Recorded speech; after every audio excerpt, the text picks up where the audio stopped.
মাঝে 5 নম্বর ধনী ব্যক্তির তালিকাত আলহাজ হজরত মৌলানা বদরুদ্দিন আজমল সাহাবর নাম আছে। আর ও ব্যক্তি একজন অতিথি আসলে আসামের সবচেয়ে বড় ওয়ার্ড যে জায়গাত হয় হুজাই জেলার রহমতনগর শফিকিয়া মাদ্রাসা।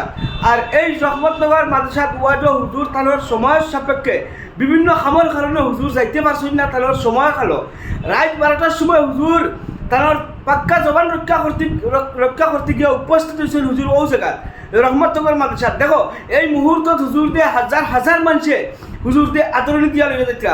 মাশাআল্লাহ একজন আলিম হিসাবে প্রকৃততে রাইজে যেন আদরণী জানাইছেন, আলিমর যোগ্যতা ওলা হইতে লাগে পাই। আমরা বহুত বহুত স্যালুট জানাই এই অঞ্চলবাসী রাইজরে। মাদ্রাসার যেহেতু তাই সময় সাপেক্ষে উপস্থিত হইতে পারছেন না, রাত 12টার সময় উপস্থিত হওয়ার বাদেও রাইজের অত মায়ার মোহাম্মত যে হুজুরের লগে আর ওর এর বাদে হুজুরে প্যান্ডেল স্টেজ উঠিয়া ছাত্রসকলরে হাফিজসকলরে কুরআনের পাখিসকলরে যারা ফরাগত করছেন মাদ্রাসার এরা কিছু জিনিস ধরাইছেন, ধরা দিন বাদে হুজুরে আল্লাহর রাজি খুশি করার লাগিন ভাই বহুত কিছু দান করে লইছেন।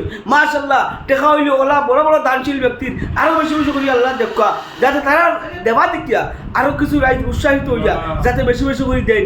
এই মুহূর্তে আপনারা দেখাইছি আমি কোনো পক্ষপাতিত্ব করছি না পাই এই ভিডিওর।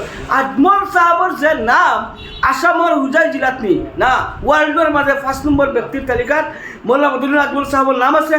আর ভিন্ন স্থানের হুজুরের অবদান আছে।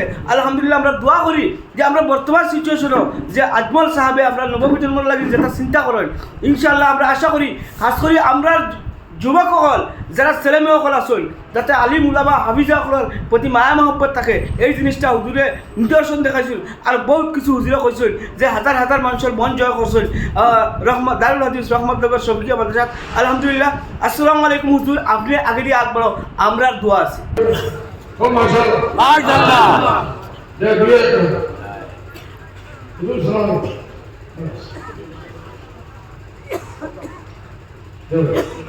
आपका दौरा एक नंबर बच्चा है। अच्छा आपके पास कितने दिन से पढ़ा? कितने दिन पढ़ा आपके पास? साल भर पढ़ा से पहले।